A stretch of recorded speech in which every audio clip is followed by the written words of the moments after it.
সাধারণত একটি দুর্বল পাসওয়ার্ড অনুমান করে সাইবার হামলা চালিয়েছে আকিরা নামে একটি সাইবার চক্র। লক্ষ্য ছিল যুক্তরাষ্ট্রের ১৫৮ বছরের পুরনো পরিবহন প্রতিষ্ঠান কেএমপি। হামলার পর প্রতিষ্ঠানটি সব কার্যক্রম বন্ধ করে দিতে বাধ্য হয়, ফলে চাকরি হারায় প্রায় ৭০০ কর্মী। সংবাদ মাধ্যমের প্রতিবেদনে জানানো হয়, কেএমপি পরিবহন খাতের একটি সুপ্রতিষ্ঠিত নাম। নাইটস অফ ওয়ার্ল্ড ব্র্যান্ডের অধীনে তারা প্রায় ৫০০ লরি পরিচালনা করত। প্রতিষ্ঠানের তথ্য প্রযুক্তি অবকাঠামো শিল্পমান অনুযায়ী নিরাপদ থাকলেও এক কর্মীর দুর্বল পাসওয়ার্ড অনুমান করে চক্রটি সিস্টেমে ঢুকে পড়ে।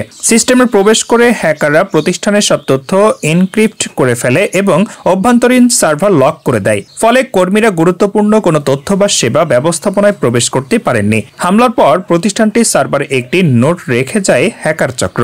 সেখানে লেখা ছিল, আপনার প্রতিষ্ঠানের অভ্যন্তরীণ কাঠামো আংশিক বা পুরোপুরি অচল হয়ে গেছে। ক্ষতিপূরণের নির্দিষ্ট অঙ্ক উল্লেখ না করা হলেও সাইবার নিরাপত্তা বিশ্লেষকরা ধারণা করছেন চক্রটি প্রায় ৫০ লাখ পাউন্ড দাবি করেছিল। কেএমপি সে অর্থ দিতে না পারায় সব ডেটা হারিয়ে যায় এবং শেষ পর্যন্ত প্রতিষ্ঠানটি বন্ধ করে দেওয়া হয়।